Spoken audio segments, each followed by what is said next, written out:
हार्दिक पांड्या और नताशा। हार्दिक पांड्या को तो आप जानते ही हैं, और नताशा वही डीजे वाले बाबू वाली सर्बियाई मॉडल और एक्ट्रेस नताशा स्टेनकोविक की जोड़ी कमाल लगती है। मस्ती पसंद, पार्टी एनिमल, लगता है दोनों एक दूसरे के लिए ही बने हैं। साल 2020 में इस लव स्टोरी का खुलासा हुआ था जब हार्दिक ने अपने इंस्टाग्राम अकाउंट पर नताशा स्टेनकोविक के साथ तस्वीरें शेयर की। इस तस्वीर के कैप्शन में हार्दिक ने लिखा था, तू मेरी मैं तेरा जाने सारा हिंदुस्तान, #engaged। यही वो अंदाज है जिससे मैदान पर भी हार्दिक विरोधियों को चौंका देते हैं। नताशा से पहले हार्दिक का नाम कई मॉडल और एक्ट्रेस के साथ जुड़ा था, लेकिन हार्दिक ने सभी का खंडन किया। लेकिन नताशा के आगे दिल की बाजी वो हार गए। दोनों की मुलाकात एक नाइट क्लब में हुई थी। हार्दिक ने अपनी लव स्टोरी का खुलासा किया। नताशा को कोई अंदाजा नहीं था कि मैं कौन हूं। हमने एक दूसरे से बातचीत की और धीरे धीरे करीब आए। जहां हम मिले थे वहां उसने मुझे हैट में देखा था। हार्दिक ने कहा, मैं रात के 1 बजे हैट पहनकर, गले में चेन और हाथ में घड़ी पहनकर बैठा था। नताशा को लगा कि मैं कोई रैंडम इंसान हूं। इसी दौरान हमारी बातचीत शुरू हुई। फिर हमने एक दूसरे को डेट करना शुरू किया। हार्दिक और स्टेनकोविक कई पार्टियों में भी साथ दिखने लगे। हालांकि 2020 से पहले तक दोनों ने कभी अपने रिश्ते का खुलासा नहीं किया था। हार्दिक को लगा नताशा वही इंसान है जिसके साथ वो पूरी जिंदगी बिता सकते हैं। 2020 में दोनों की शादी हुई। दिनेश कार्तिक और दीपिका। दिनेश कार्तिक की लव स्टोरी टर्न और ट्विस्ट से भरी हुई है। दीपिका से शादी से पहले दिनेश कार्तिक की शादी निकिता वंजारा से हुई थी। दोनों बचपन के दोस्त थे। दोनों के बीच प्यार हुआ और शादी भी। शादी के 5 साल बाद तक सब ठीक चला, लेकिन तब एंट्री हुई एक दूसरे क्रिकेटर मुरली विजय की। निकिता और मुरली कब एक दूसरे को दिल दे बैठे, इसकी भनक दिनेश को भी नहीं हुई।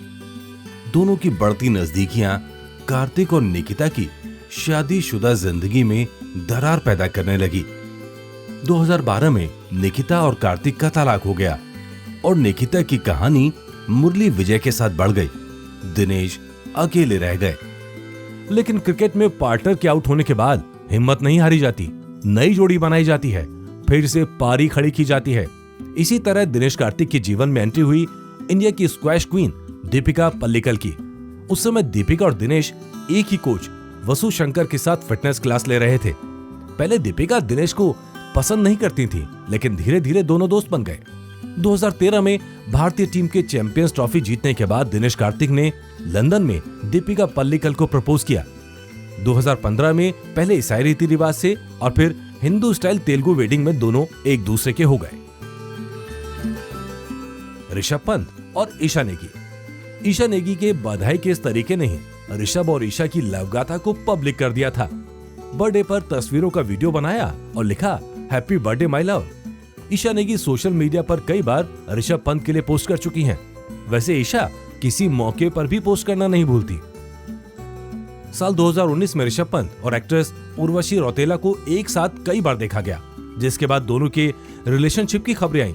लेकिन इन खबरों को झूठा बताती उर्वशी ने ऋषभ के साथ अपने रिश्ते को दोस्ती का नाम दिया था। वहीं मीडिया रिपोर्ट्स के मुताबिक पंत ने ईशा नेगी के लिए उर्वशी को ब्लॉक तक कर दिया। ईशा की इंस्टाग्राम प्रोफाइल के मुताबिक वो एंटरप्रेन्योर और इंटीरियर डेकोर डिजाइनर है। हालांकि ऋषभ पंत से उनकी मुलाकात कब और कैसे हुई इसका खुलासा अभी तक नहीं हुआ है। रविचंद्रन अश्विन और पृथ्वी नारायणन। वैसे तो फिरकी में अश्विन एक्सपर्ट है, लेकिन पृथ्वी के आगे अश्विन की एक नहीं चली। स्कूल के दिनों से अश्विन को पृथ्वी पसंद थी। दोनों ने एक ही कॉलेज में दाखिला लिया और इसके बाद प्यार परवान चढ़ा। क्योंकि परिवार एक दूसरे को अच्छे से जानते थे, इसलिए कभी विरोध का सामना नहीं करना पड़ा। अश्विन और पृथ्वी की लव गाथा बिना किसी परेशानी के आगे बढ़ी। साल 2011 में इस जोड़े ने पारंपरिक तमिल तरीके से शादी कर ली। भुवनेश्वर और नुपुर। टीम इंडिया के तेज गेंदबाज भुवनेश्वर कुमार ने 23 नवंबर 2017 को नुपुर नागर से शादी की। भुवनेश्वर कुमार और उनकी पत्नी नुपुर एक दूसरे को बचपन से ही जानते थे। मेरठ के गंगानगर में रहने वाली नुपुर भुवनेश्वर कुमार की पड़ोसी हैं। दोनों के पिता पुलिस में ही नौकरी करते थे। भुवनेश्वर बताते हैं, मैं उसे बचपन से जानता हूँ। हम एक ही कॉलोनी में रहते थे। हम एक दूसरे को तब से जानते हैं जब हम 12-13 साल के थे। माता पिता ने कुछ समय लिया, लेकिन आखिरकार रिश्ते को स्वीकार कर लिया। वैसे शादी के बाद भुवनेश्वर अपनी पत्नी के बाउंसर पर बोल्ड हो गए थे। दरअसल नुपुर ने भुवनेश्वर के फेसबुक अकाउंट को हैक कर लिया। उस दिन के बाद से भुवनेश्वर कभी फेसबुक का इस्तेमाल नहीं करते। मोहम्मद शमी और हसीन जहां, लव नहीं हेट स्टोरी। शमी की रफ्तार से विरोधियों की विकेट उड़ जाती हैं, लेकिन हसीन जहां के साथ लव स्टोरी में मोहम्मद शमी की विकेट ही उड़ गई। दरअसल 2014 में मोहम्मद शमी की शादी ने खूब सुर्खियां बटोरी। उनका दिल केकेआर टीम की चीयर लीडर पर आ गया था। दोनों ने 2 साल डेट किया और फिर शादी हो गई। लेकिन एक दिन हसीन जहां ने टीवी कैमरों के सामने मोहम्मद शमी पर धोखा देने के आरोप लगाए और यहीं से बात बिगड़ती चली गई। शमी ने एक इंटरव्यू में बताया था कि उनके मन में 3 बार आत्महत्या करने तक का विचार आया, लेकिन शमी ने अपने को संभाला और अपनी कहानी को आगे बढ़ाया। ये कहानियां आपको कैसी लगी हमें जरूर बताएं। आपके कमेंट का इंतजार रहेगा।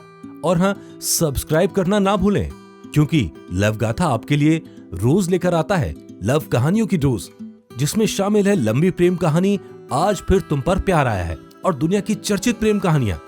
बेल आइकन जरूर दबाएं ताकि नोटिफिकेशन आपको मिलता रहे। हम जल्द लौटेंगे नई प्रेम कहानी लेकर।